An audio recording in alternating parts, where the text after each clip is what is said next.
You'll notice that the touchscreen is separated into 4 distinct areas. There's a bar across the top that's always stationary, and to start with, there's a status bar on the very top here. You have the temperature, you have a shortcut to the charging menu, home link, driver controls, a shortcut to what version you're looking at, the Bluetooth menu, the car's 3G signal, time, and whether the passenger airbag is on or off. Let's go through those one by one. Let's take a look at the charging menu. The charging menu shows you how many miles are available on the car, gives you a visual representation of that, allows you to choose between standard and max range mode.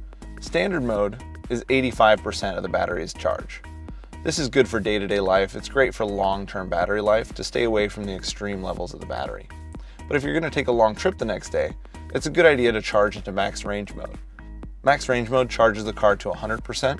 That fills it all the way. It's a little bit bad for the long-term life, but it gives you the full range of the car. And it'll stay in that mode for about 3 days unless you set it back, and it'll occasionally remind you to switch back to standard.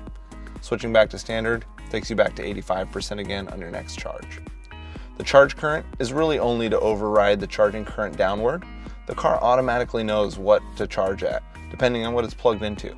The mobile connector, for instance, those adapters I showed you earlier, they'll actually automatically lower the current based on what type of plug they're plugged into. But if you need to lower it for whatever reason, you can just tap this downward a little bit and that'll lower it. You can also open the charge port directly from here with just a quick tap.